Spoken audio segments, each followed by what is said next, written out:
And welcome back to Hannity. Now, in honor of Earth Day today, we dug up some of the more outrageous predictions that were made on and around this day in 1970 about the environment, pollution, oil, and much more. So let's turn to the Hannity big board. We're going to go through some of these downright laughable predictions. For example, this was one of them, made in 1970.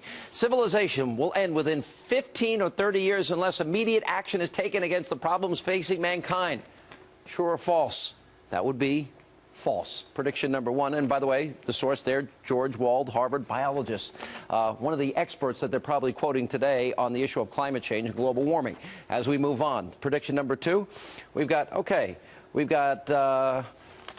population will inevitably and completely outstrip whatever small increases in food supplies we make, and the death rate will increase until at least 100 to 200 million people per year will be starving to death during the next 10 years.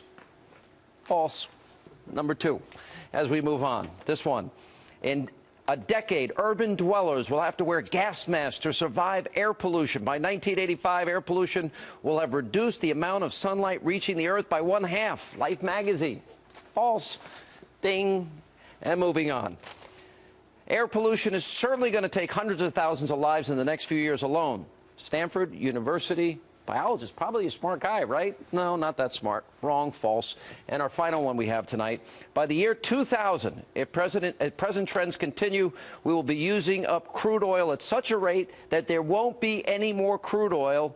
You'll drive up to the pump and say, "Fill her up, buddy." And he'll say, "I'm very sorry, there isn't any." That's an ecologist that made that. Probably a smart guy, well-educated. Sorry, false, not happening, not true. And there you have it. Anyway, Earth Day, they also said back in the 1970s that the next ice age was coming.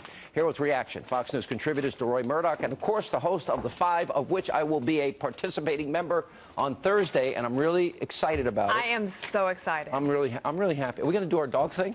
No, you already won the dog thing. You win. I won? You win. I think you won. There wasn't a poll. I think that your staff took a poll, and Gracie wins.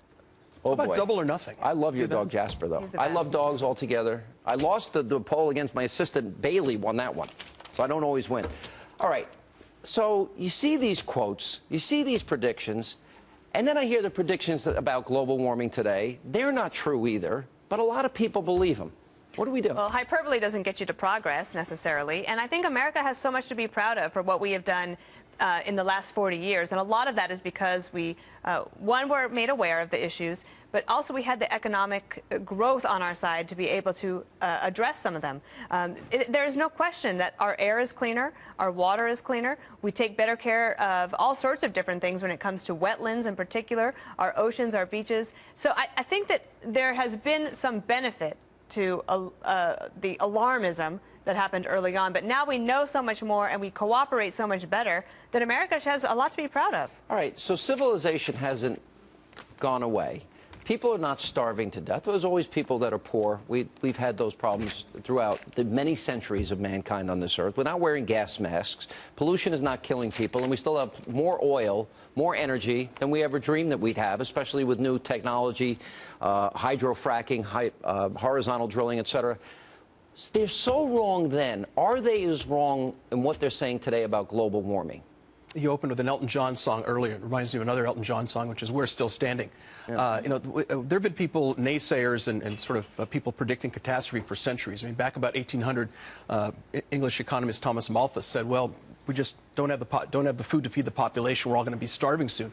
He didn't realize the Industrial Revolution would bring in all these technological developments, more efficient farming, and in fact, people thrived throughout the 19th century, 20th century, now the 21st century. So one of the things that the naysayers usually don't understand is technological developments come in, like you mentioned.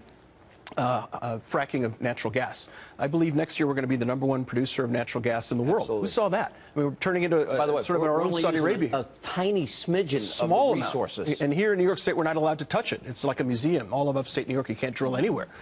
So this just goes to show that a lot of times technological developments come in and the disasters don't. But there's an agenda. Themselves. First, it was the next ice age is coming. Now it evolved into global warming. Now it's quote climate change. Anything that happens is our our fault. It's all proof of What is the agenda? There seems to me that there is an anti-capitalist agenda behind all of this. Well, if you look at a lot of those things that, like the Industrial Revolution, is made possible because the market was allowed to work at the time. And if you look at some of the things here, like sulfur dioxide in the Adirondacks, almost eliminated because of a cap-and-trade system.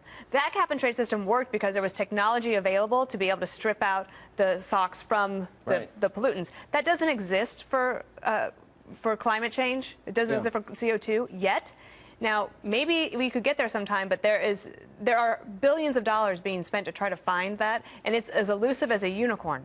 Yeah, no, I think and the government wants to tax methane because of cows. Exactly. Well, it's not so much solutions they seem to want, it's control. They want to be able to tell us what to do, even so far as the EPA a couple weeks ago saying no more wood-burning stoves. I mean, here's something that goes back thousands of years. Agreed. I guess wood-burning stoves suddenly are a dire threat to the American society. A renewable resource, right? Very renewable, exactly. And if you're living out in the woods somewhere, you can't really get a natural gas pipeline or anything else out there. So you burn wood, which is nearby.